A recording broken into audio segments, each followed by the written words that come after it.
E aí, cachorreiros e gateiros, por acaso você está em dúvida sobre qual método utilizar para educar seu cachorro? Você quer alguns exemplos práticos do que fazer em cada um dos momentos e quais as consequências disso? É sobre isso que eu vou falar no vídeo de hoje. Eu sou Luísa Cervenka, terapeuta comportamental de cães e gatos, e pediram para eu fazer um vídeo sobre alguns exemplos de reforço positivo, reforço negativo, punição positiva e punição negativa. Não é algo fácil, não é algo simples, mas é algo possível, então vamos lá. O primeiro ponto é a gente entender que o termo reforço e punição, eles estão relacionados com o aumento da frequência de comportamento e diminuição da frequência de comportamento. Então, todas as vezes que eu reforço um comportamento, a minha intenção é aumentar a frequência daquele comportamento.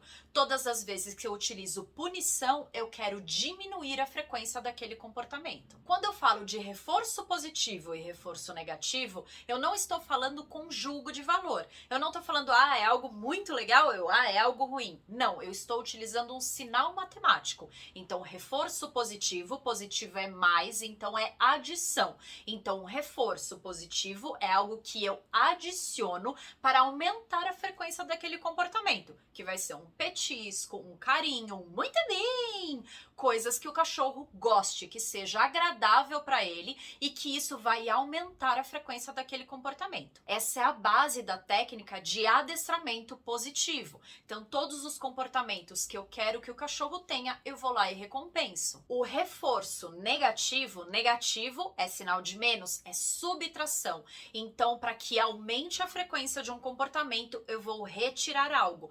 Por exemplo, eu tô sempre enforcando aqui o cachorro. Quando ele anda sem puxar, eu alivio essa tensão. Então, o reforço negativo é alívio de tensão. O reforço negativo é algo muito raramente utilizado, mas algumas pessoas ainda tendem a utilizar isso, principalmente utilizando coisas aversivas, como, por exemplo, colar de choque, como, por exemplo, o próprio enforcador ou outras técnicas que causam angústia no cachorro. Sobre isso a gente vai falar daqui a pouquinho, as consequências da utilização de cada uma dessas técnicas. Vamos falar sobre punição. Nós temos a punição positiva e a punição negativa. Lembrando, punição é para eu diminuir a frequência de um comportamento. Por exemplo, um comportamento indesejado por mim. Eu quero que diminua a frequência daquele comportamento, então eu posso adicionar algo que seja ruim para aquele cachorro, que ele não goste, eu adiciono algo para tentar diminuir a frequência daquele comportamento.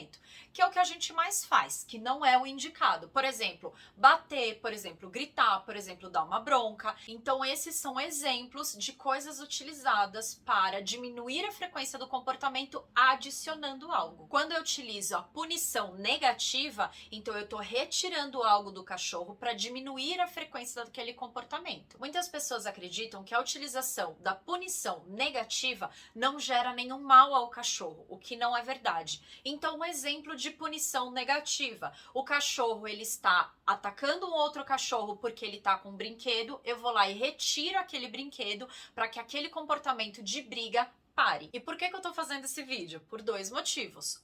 Porque me pediram, algumas pessoas estão com dificuldade de visualizar como educar o seu cachorro utilizando essas técnicas, mas de uma forma que não comprometa a relação. E o segundo motivo é porque ontem eu fui fazer um atendimento e o tutor tá fazendo um curso de um profissional, de um adestrador renomado, que ele diz ser positivista, que ele diz utilizar simplesmente reforço positivo, mas ele também está utilizando de aversivos, de uma forma velada, que é o que eu vou contar pra vocês. Quando eu utilizo a punição negativa, muitas vezes as pessoas falam, mas eu tô fazendo a mesma coisa que minha mãe fazia, de se não comer comida, vai ficar sem sobremesa, se tirar 0 na prova, vai ficar sem videogame. Então eu retiro algo que é muito importante pro cachorro para diminuir aquele comportamento indesejado. Mas na verdade, quando eu tô fazendo isso, por exemplo, colocando o cachorro de castigo, então tirando o cachorro do convívio da família, ou porque ele tá latindo, ou porque ele tá correndo atrás do gato, ou porque ele tá mordendo, então eu tô fazendo uma punição negativa de retirando algo que é muito importante para ele, que é a convivência da família,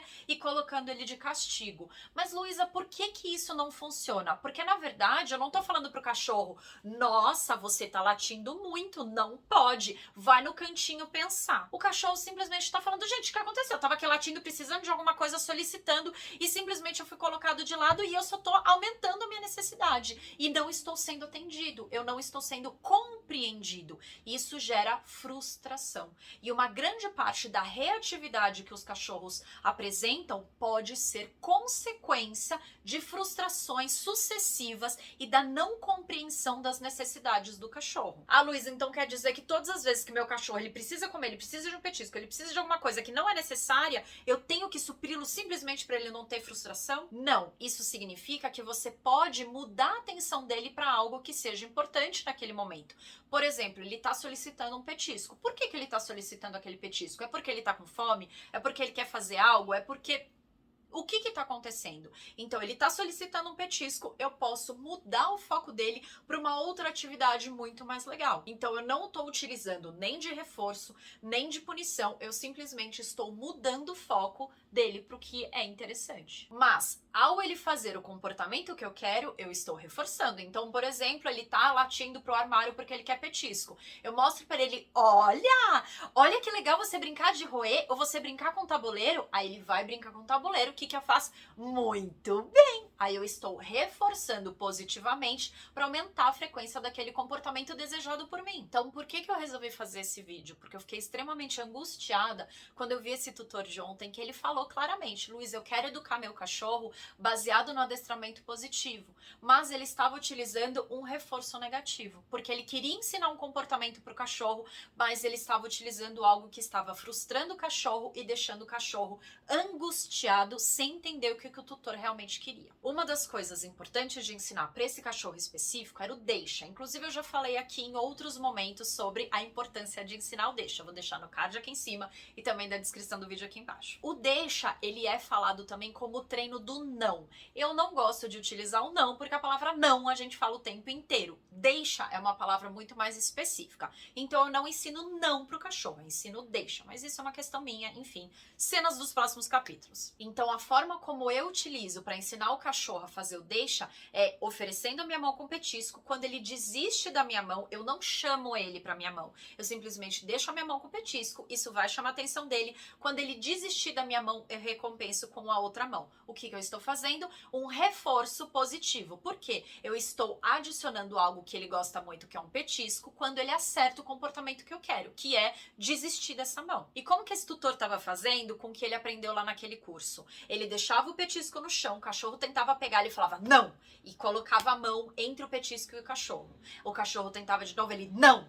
E daí o cachorro chegava uma hora que ele desistia, só que ele não desistia porque ele tinha outra coisa mais interessante para fazer. Ele desistia porque o tempo inteiro ele ficava, não posso, não posso. Mas o que é que ele pode fazer? Então ele estava utilizando um reforço negativo. Todas as vezes que o cachorro tentava fazer algo, ele era punido, ele era punido. Porque o que ele queria? Ele queria recompensar um comportamento que ele queria do cachorro não pegar o petisco. Então quando o cachorro desistia, quando ele ficava frustrado de não conseguir aquele petisco, ele era recompensado. Mas será que essa é a melhor forma da gente educar o cachorro perante a frustração? A gente espera o cachorro não querer mais executar aquele comportamento sem entender por que aquilo é proibido, para então falar, ah, muito bem, era isso que eu queria? Será que nesse momento eu realmente vou ter um aprendizado? E será que eu vou conseguir generalizar esse comportamento para outros momentos, quando ele estiver tentando pegar um pão em cima da mesa e eu falar não, e ele realmente sair pelo simples fato de que ele aprendeu que o não ele deve deixar de querer aquele objeto? Ou será que o não vai funcionar porque ele ficou com medo daquele não e todas as vezes que eu falo não, ele fica com medo e acaba saindo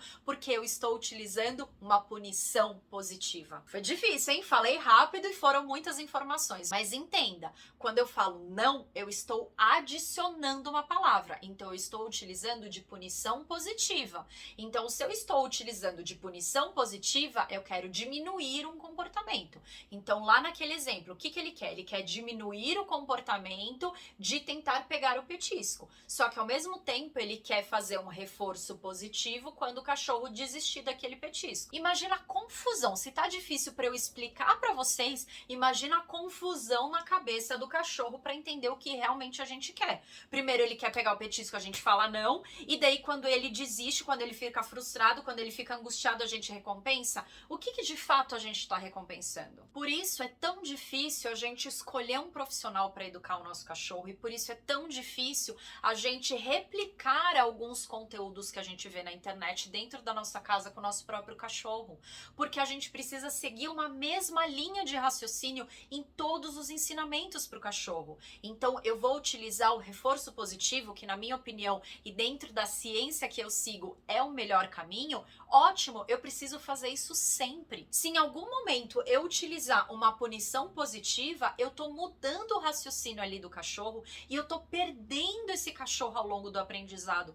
Por quê? Porque se eu adiciono algo que não é legal para o cachorro para diminuir aquela frequência, eu estou quebrando o meu vínculo de confiança com o cachorro. Então ele não sabe mais se o que ele vai fazer no próximo momento, ele vai receber uma punição ou ele vai receber uma recompensa. Porque ele não fala, nossa, realmente, latir aqui não é bom, hein? Então eu não vou latir porque eu vou receber uma bronca. Não, mas latir pro vizinho quando ele tá tentando entrar na minha casa é bom. Então ali eu posso. Ele não consegue fazer essa alternância. Ele precisa de algo mais claro. E quando você fala, olha, tá aqui um brinquedo, vai brincar. Ele não sabe se você vai recompensá-lo de falar, muito bem, isso mesmo, ou se você vai dar bronca de, não, não pode pegar esse brinquedo. Então essa confiança é quebrada, o cachorro fica mais inseguro e muitas vezes essa insegurança pode virar uma reatividade e ao não saber o que vai acontecer naquele ambiente, ele acaba se tornando reativo, latindo, rosnando ou até mordendo. E vários estudos científicos já mostram que a utilização de punição positiva, ela é muito ruim, causa estresse e dificulta demais o aprendizado, além de causar essa desconfiança, essa quebra nessa relação entre tutor e cachorro. Mas também a utilização de punição negativa causa um estado de frustração, de angústia, de não compreensão daquele aprendizado, daquele ensinamento, na verdade, e daí isso faz com que o cachorro também tenha uma certa dificuldade de aprendizado e também pode haver uma quebra nessa confiança dessa relação. Mas como que eu vou ter um aprendizado querendo alguma coisa, mas sem poder, querendo fazer algo, precisando de algo, mas sendo punido pelo aquilo? E hoje a gente sabe que a frustração de querer um petisco, por exemplo, e não poder pegar esse petisco, ela é tão angustiante, ela tem as mesmas respostas corporais no cachorro do que, por exemplo, um medo, uma crise de ansiedade. Ah, então quer dizer, mais uma vez, que se o meu cachorro ele quer um petisco, eu tenho que ir lá e dar pra ele? Não, mais uma vez, se o cachorro ele está solicitando algo, a gente precisa entender o porquê daquele comportamento. E daí eu posso simplesmente desviar a atenção, ensinar um outro comportamento que eu quero que ele execute, que seja bom para ele executar naquele momento. Por exemplo, ir para a caminha e receber um mordedor, receber um tapete de lamber. Um comportamento errado, um comportamento indesejado, ele não vai ser solucionado simplesmente proibindo o cachorro de executar aquele comportamento.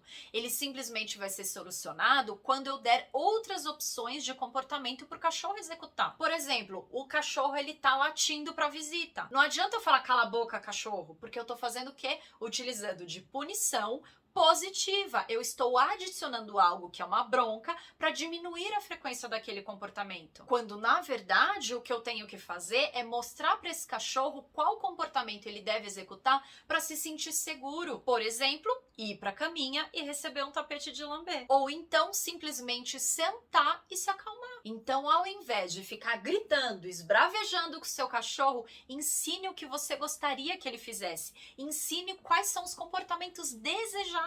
Eu sei que dentro da nossa cultura, dentro da nossa sociedade, é muito mais fácil a gente utilizar as punições positivas e as punições negativas, ou adicionando uma bronca, uma chinelada, um grito, um castigo, ou a punição negativa, onde eu vou retirar o brinquedo, vou retirar o passeio, vou retirar alguma coisa que é muito importante para o cachorro. Mas essa não é a melhor forma de fazer com que o cachorro entenda o que você quer, fazer com que o cachorro realmente aprenda. E não sou eu que estou falando isso, é a ciência, são diversos pesquisadores ao longo do mundo inteiro querendo entender como fazer o cachorro aprender melhor, mais rápido e de forma mais efetiva. Mas e aí, como que você faz quando o seu cachorro precisa aprender um comportamento novo? E como você faz quando o seu cachorro faz algum comportamento que você não quer? Escreve aqui embaixo que eu quero saber. Até a próxima!